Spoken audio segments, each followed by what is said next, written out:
All right, let's welcome in our friend Tobias Harris, my former teammate. Tobias, what's up, man? All is well, brother. Good to see you. Tommy, I haven't told you this yet, but originally I had asked Tobias about 3 or 4 weeks ago, to come on the podcast to bless us with his presence. And his initial response was, I told JJ that I'll go on the podcast when you're my teammate again. That's what I told him. I mean, it's a good response. It's completely fair. Here we are.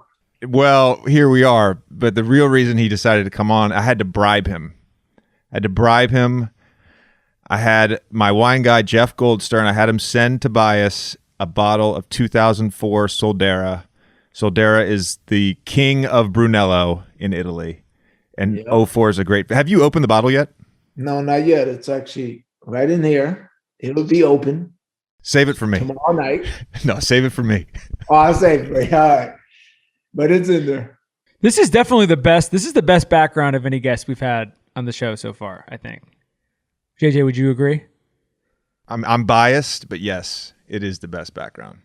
That means a lot to me. That means a lot.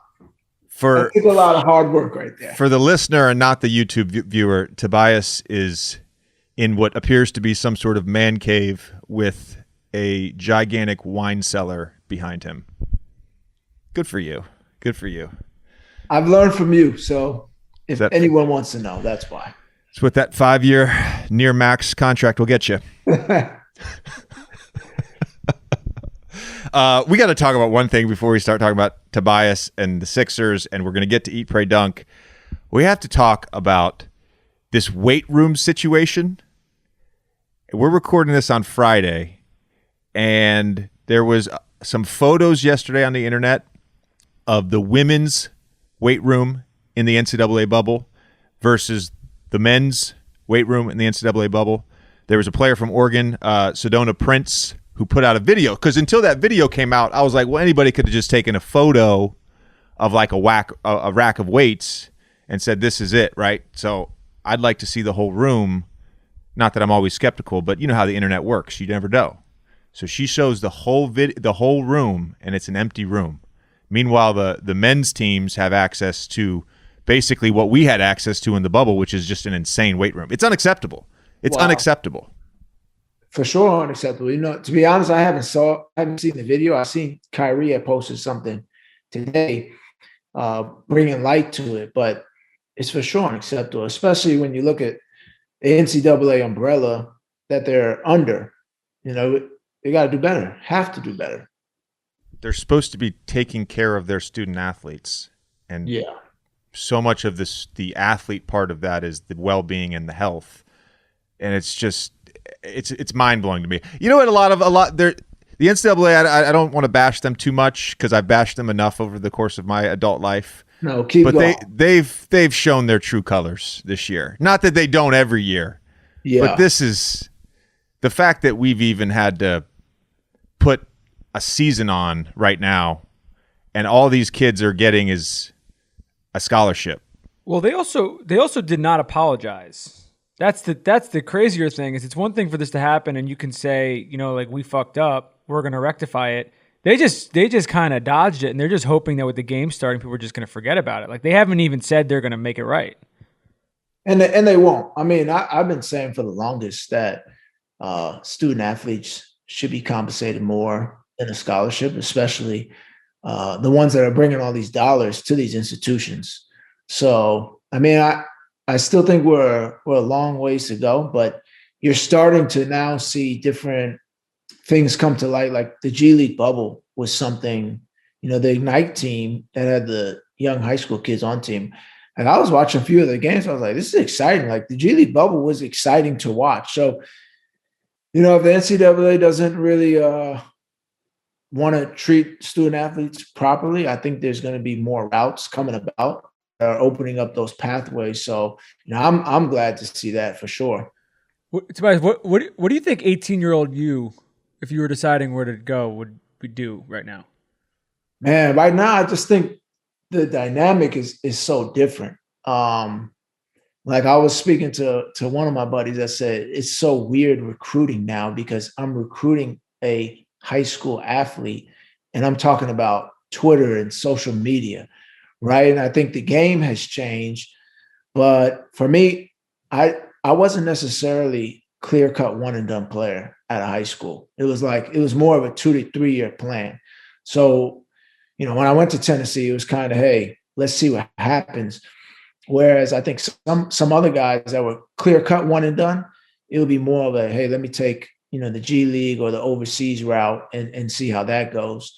So, but yeah, I mean, I'm even, I see the guys going to the, Thon Maker's brother going to HBCU. That was also a nice route.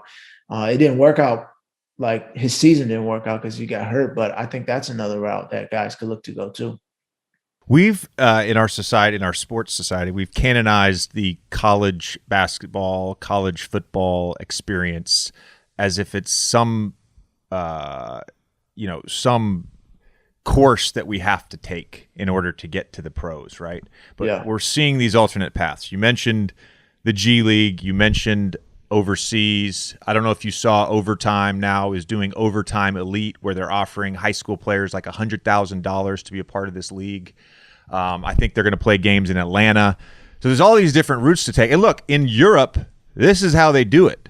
Yeah. You're not playing high school sports and going to college for 3 or 4 years, then turning pro. Nico Melli, like he's in I think his second year in the NBA. He's 29 or 30 years old. My teammate, he's in his 15th year of being an NBA or being a professional basketball player.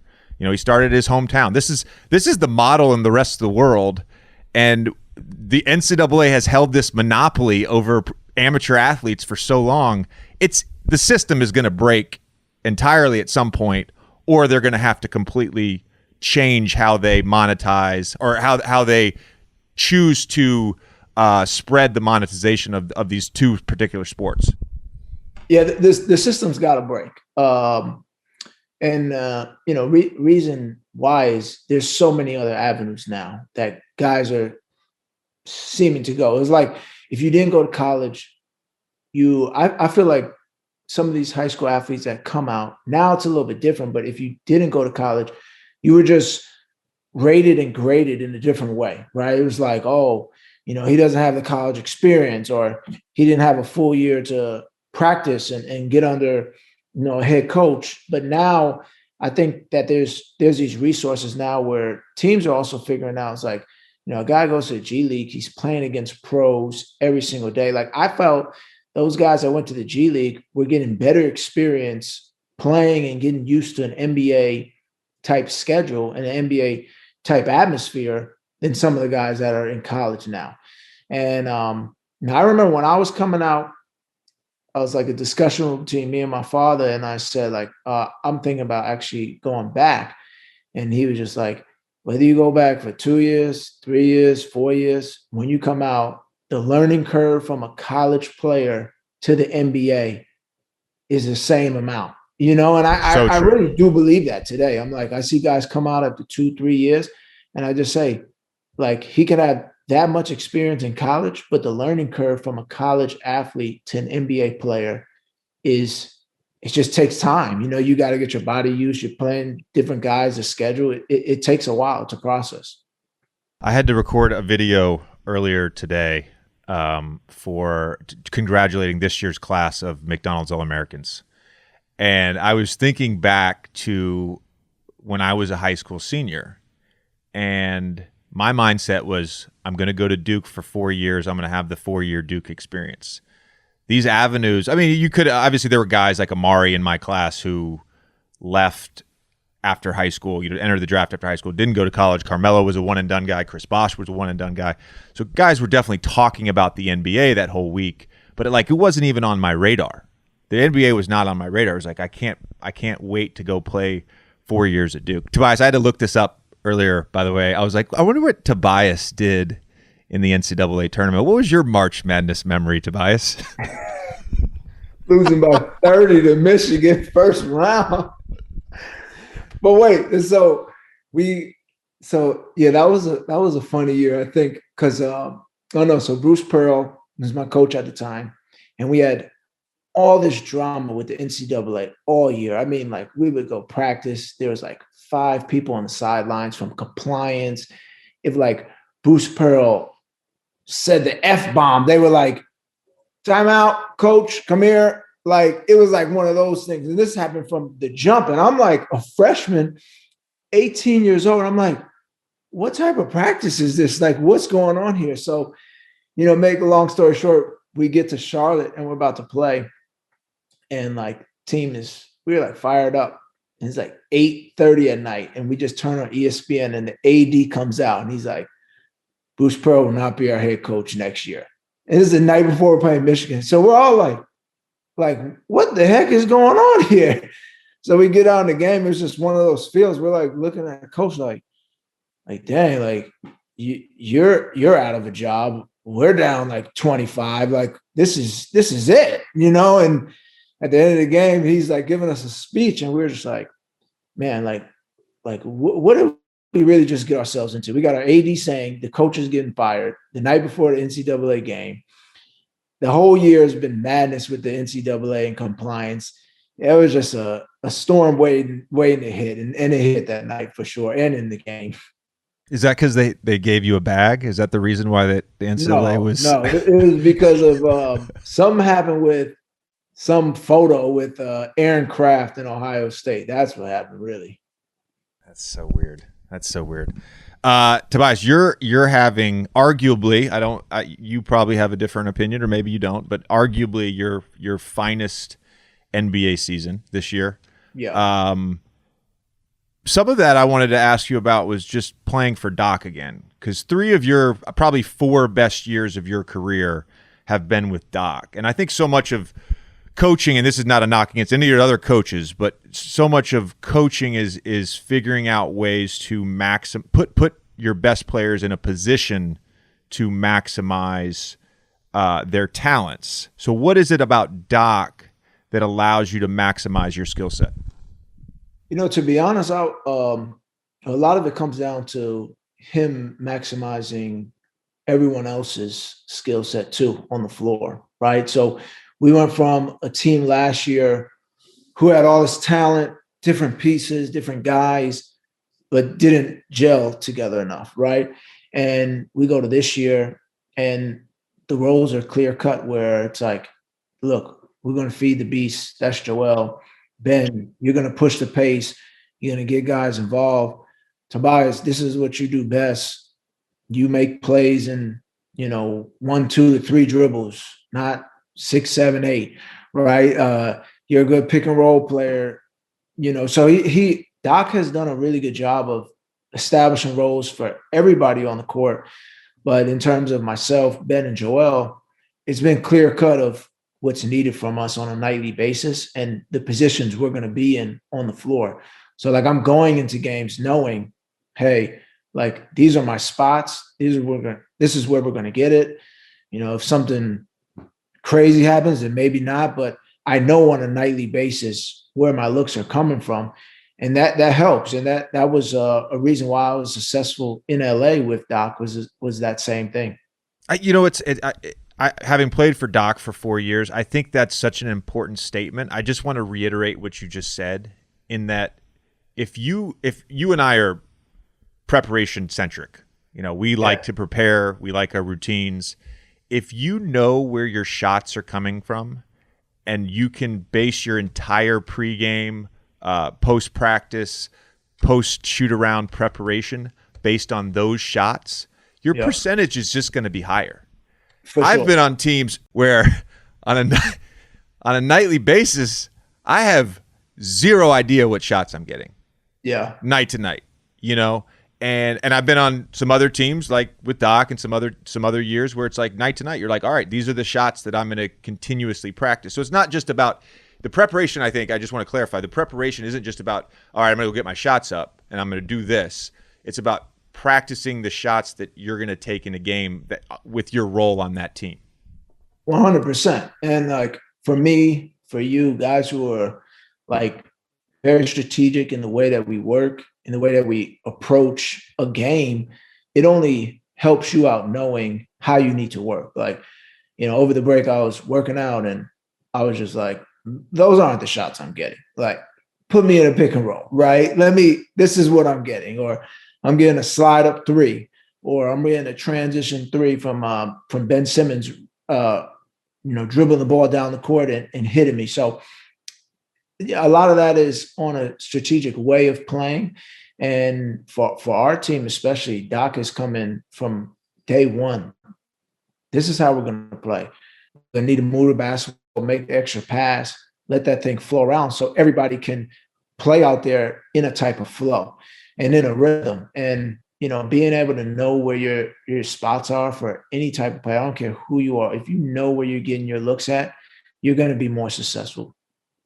I was going to ask, are you surprised at all at how fast everything came together? Because both new coach and then also just a lot of new personnel. And it's like you guys have been rolling from the jump.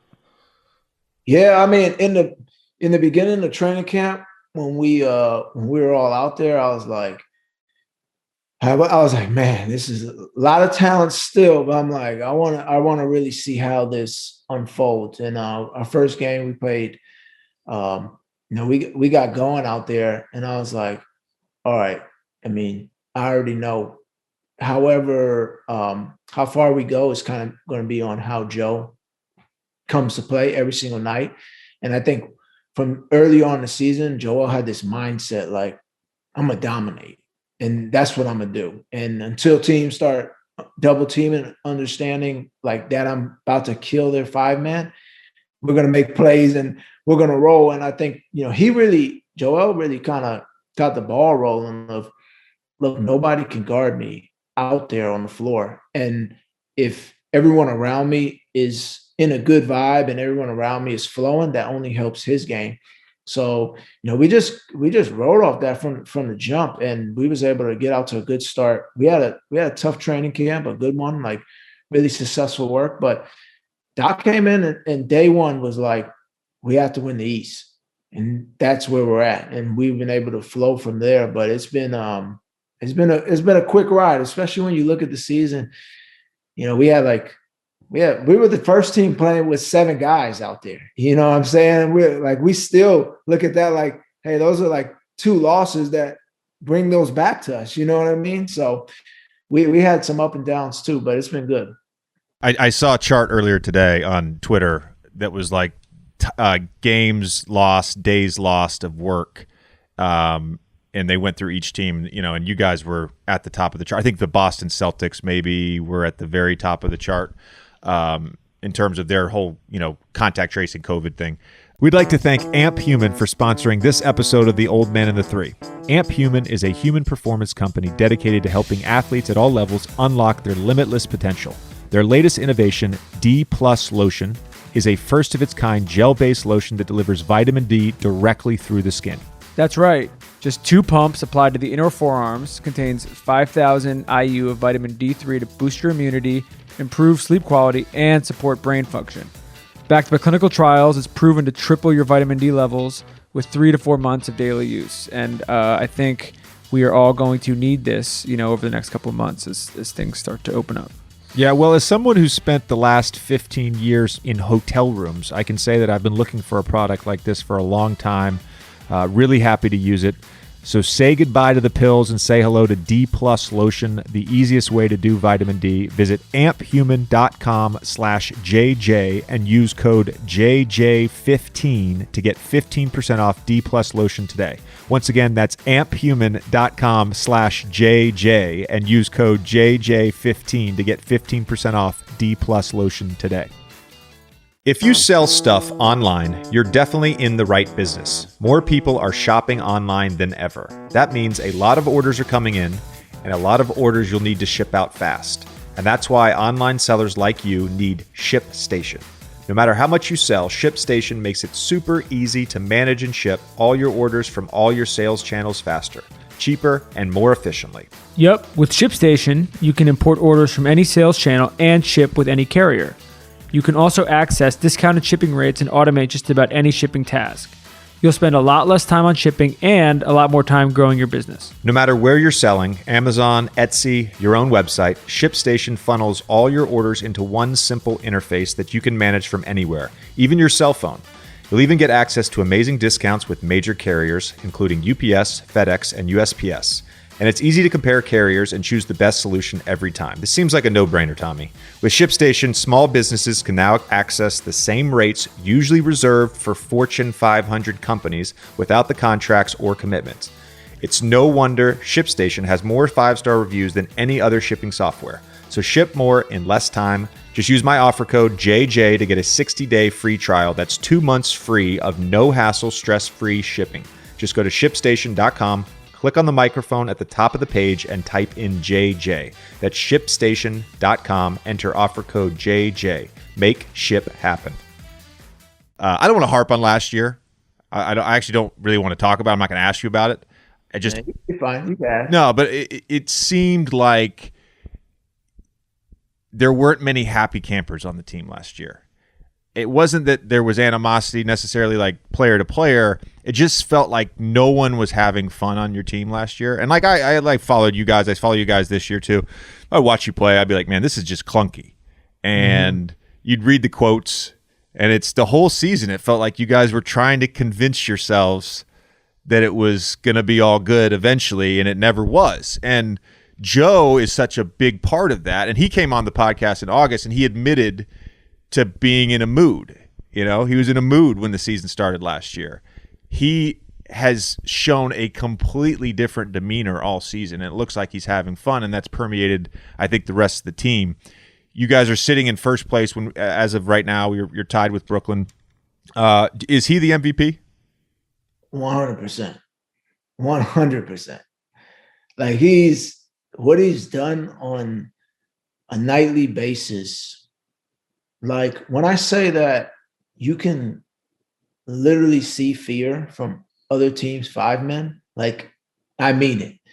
And I just think when you look at somebody that's doing what he's doing on that dominant of a level and being a 5-man, like that's even more impressive to me. Seeing a 5-man go out there and do that, dictate a game, dominate a game from where he plays, you know, it's impressive. I think like the biggest thing is even when we have him out, what we miss the most is the fact defensively what he does out there. Like Ben is a great defender. I think both Ben and Joel should be considered like 1A, 1B for Defensive Player of the Year. And I say that because I see Joel out there defending, and I see guards go downhill, and I could see them like look to kick the ball out because they know he's there. Like Joel, he's for sure playing at MVP level this year. And I think he's doing it in a way where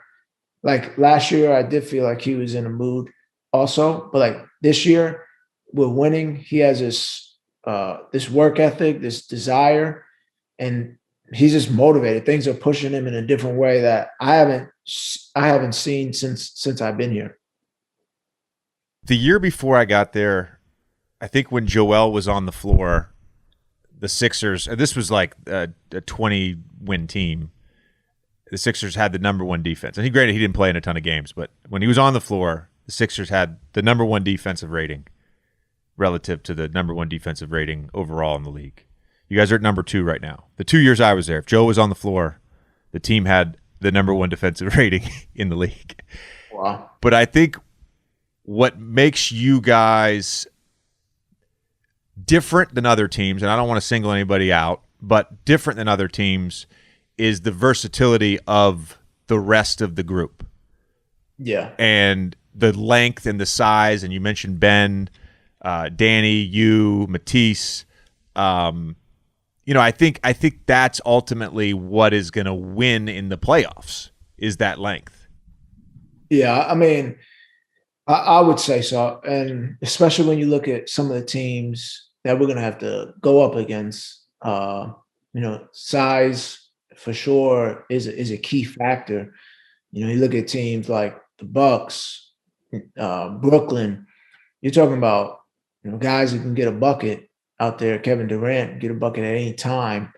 That's 6'10", 6'11". So having versatile defenders on the floor helps us even more. I mean, Matisse coming off the bench, being a lockdown defender on guys who can go out there and get 30 is key for us in so many games. And he's only scratching the surface of how good he can be defensively.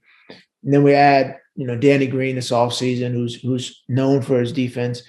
We really come together, and we have really good complementary pieces that are around all of us, helping us out there.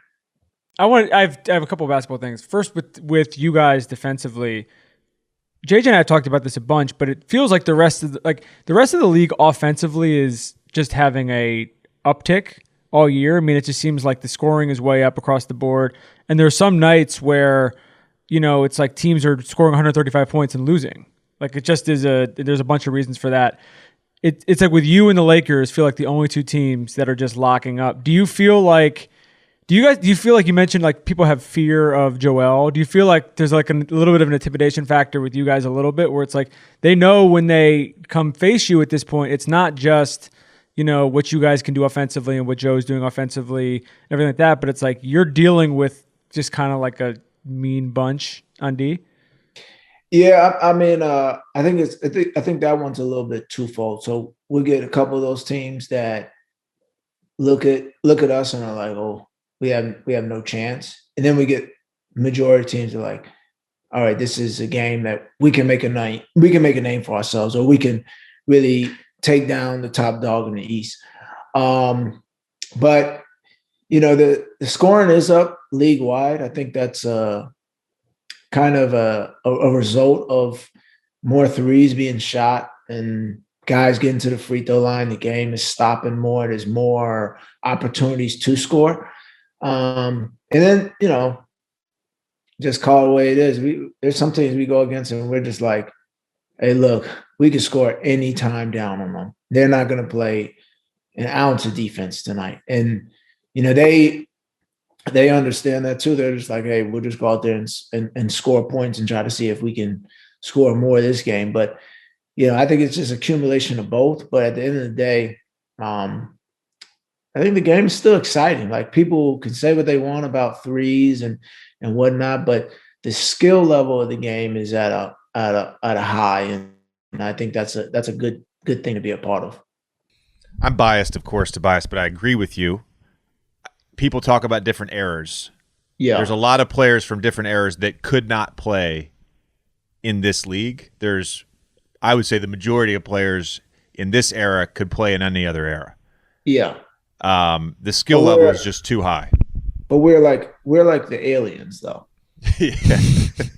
So me and Joel, we always have a conversation with Sam Cassell about it. We're like, hey, what would this player do in this era? And Sam is old school, so he goes with the old guys. But I say to Joel, I said, you can't bring that guy in this era of basketball because, like, I think everything is based off of what you see, right? So, like, LeBron became LeBron because of who he is, but he also had Michael Jordan, Magic Johnson to look at, right? Like, I see the young kid in high school. His name is Bates. He's like 6'11", and I look at him, I'm like, this kid is Kevin Durant. Like, he must watch all Kevin Durant highlights. And like, kids now, the next generation, they have so much access to basketball, right? There's YouTube, there's a cell phone, there's social media. Like, you can go on YouTube and figure out how to be a better basketball player, like that. And I see that our era, we've had the technology, we have treatment. Like, there's so many ways to enhance how you play basketball. When you came in the league, you were probably bench pressing every single day and squatting. Right now, you do different type of movements. You barely pick up a bench press, right? If ever. But the generation of knowledge is changing. And I'll say this now, but I believe in 20 years, you're going to have women basketball players dunking the basketball like it's nothing, right? Like, in game, because of the technology and because of the learning. So I think it's just an evolution. So let's not compare eras. Let's just respect basketball and keep it pushing. you can only play in the era that you are in. And it's not a knock. I don't want to knock the previous generation. You know, the old heads, they paved the way for us. Like there's like a level of respect that I have for anybody that helped grow the league and grow the game. The game evolves, and you have to evolve with it. And you know, you've seen LeBron has evolved with it. Like the game was different in 03 when he came out. He's evolved with it. He's gotten better every year. It's wild. You've been asked this before, and I don't really. You can talk about it, but not being an All-Star this year, I think was really disappointing for you. We've talked about it privately, of course. I would like to start a sort of formal petition, I think, to expand the All-Star rosters. Because number one, to our point about the skill level, it seems like now the last few years, it's like there's so many deserving guys. For sure. The barrier of entry now is so high to be an All-Star.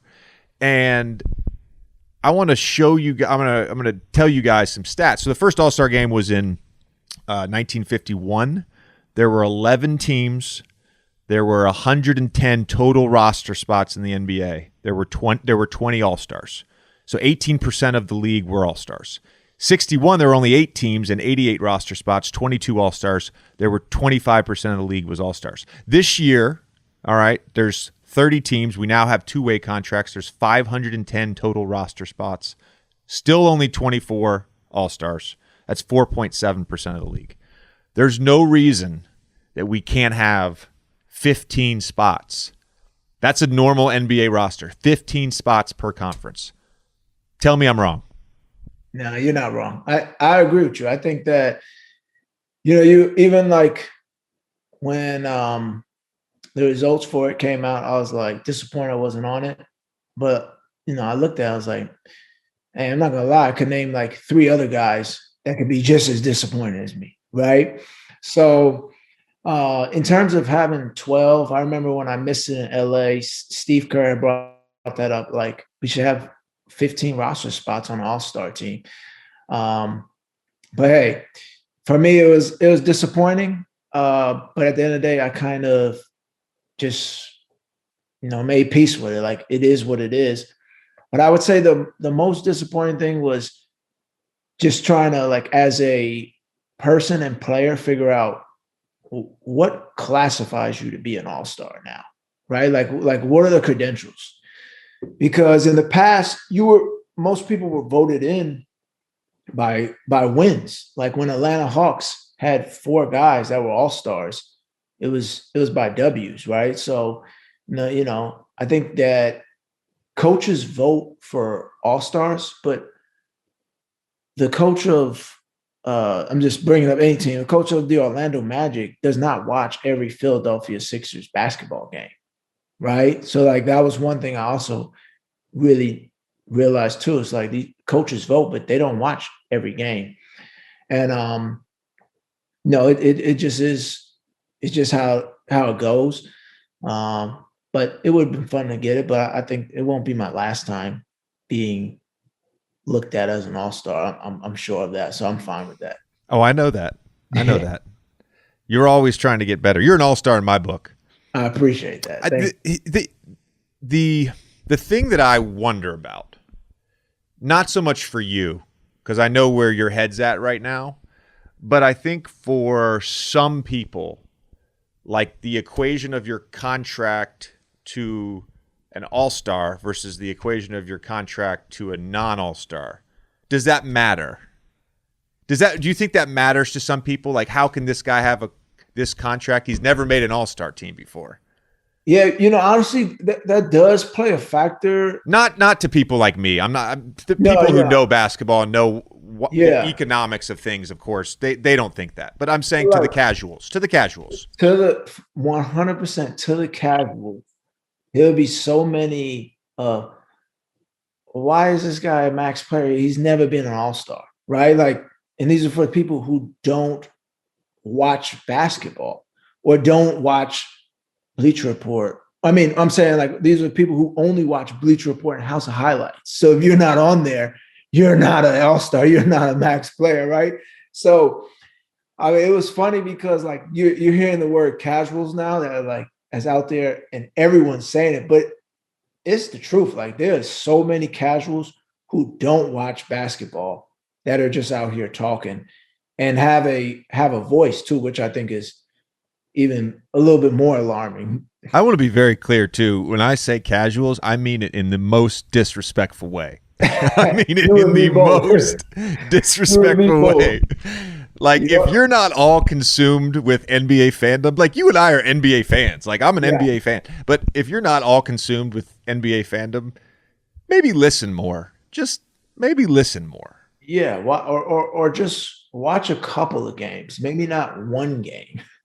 Look, guys, in case you need a refresher, here's why Amazon Pharmacy is freaking amazing. For starters, it saves you time. Amazon Pharmacy delivers your medication directly to your door, so no more waiting in line at the pharmacy. It's also easy. Have your doctor's office send your next prescription straight to Amazon Pharmacy. You can use your insurance, as Amazon Pharmacy works with most insurance plans nationwide. Plus, Amazon Prime members get free 2-day delivery and save on prescription medication when paying without insurance. It really is a no-brainer, JJ. I mean, we've all ordered stuff on Amazon, and it's like you blink, and then it's there. It's crazy. Super fast delivery, and the transaction is always hassle-free. I really don't know why anyone wouldn't use this. Yep, I agree. And now to make things even better, Amazon Prime members can save on prescription medication when not using insurance and get free 2-day delivery. Learn more at amazon.com/oldman. That's one word, OLDMAN. That's amazon.com/oldman, all one word, amazon.com/oldman. You know that credit card, the one that you're afraid to look at to see what the balance is? Yep. Well, if you've been avoiding your debt like Tommy, it's time to confront it. Upstart can help you face it and finally pay it all off. Upstart is the fast and easy way to get a personal loan to pay off your debt all online. Whether it's paying off credit cards, consolidating high interest debt, or funding personal expenses, over 500,000 people have used Upstart to get a simple, fixed monthly payment. Upstart finds smarter rates with trusted partners because they assess more than just your credit score. With a 5-minute online rate check, you can see your rate up front for loans from $1,000 to $50,000. And you can get approved the same day and receive funds as fast as one business day. It sounds super easy. Find out how Upstart can lower your monthly payments today when you go to upstart.com/JJ. That's upstart.com/JJ. Don't forget to use our URL to let them know we sent you. Loan amounts will be determined based on your credit, income, and certain other information provided in your loan application. Go to upstart.com/JJ. We talked about this with Conley a little bit because when we had him on in January before he made it, and he obviously had never made it before this year. But it's interesting thinking about even you describing like your role on the team now is like Mike's whole thing was like he's not like a super flashy guy, and he always won. He always won in Memphis, and he was the leader of the team. But he wasn't the dude that like the casuals would be watching YouTube highlights of. You know what I mean? He was just the guy that like made his team better, but he fit into the system of the team rather than just trying to put up numbers. Yeah, that's been him. That's his personality. And I was so happy when he got in the game. Like people were DMing me like, you should have been in there over Conley. I'm like, no, like I'm happy. First off, I'm like, he's in the Western Conference, so you're a casual for not even casuals. This guy gets in, right? But I'm like, no, like I'm happy for somebody like that because I do believe, no, he's not somebody who brings attention to himself, and it's not to say it as a good thing or a bad thing. It's just who he is as a person. But one thing that I always would stand on is just he's respected by everyone around the league. And, me as a player, I look at that and say, well, hey, it's great to be an all-star. But if you're respected by the guys in your locker room, guys around the league, I think that's a better compliment than anything. And, that's just that's how I look at it. And for somebody like that to be rewarded, I thought was was really cool. Even when guys like when Chris Middleton made the All-Star game and the Bucks are first in the East, I'm like, dope, like because he's somebody that isn't, like like he isn't out there like that. You know what I'm saying? He's just a very quiet. He's guy, so good, by the way. Yeah, he's so good. He's like so good. I talk about like his game all the time because I'm like, yo, like people don't understand. This guy is basically 50, 40, 90, 2 years, 3 years in a row. You know what I mean? At 22, 5 assists, 5 rebounds. Yeah. Does it every night. Does it on the defensive end. Exactly. Low maintenance as they come. Like, yeah, it's unbelievable. It's kind of like it's kind of how the game is a little bit. Like guys like that kind of get left out in terms of like the social media world, but real basketball people understand what they bring to the table, and that's what matters at the end of the day. Is there a harder place in the NBA to be a max contract player than Philadelphia? I've only been a max contract player in one place, so this is all I know. But I would say that this, when,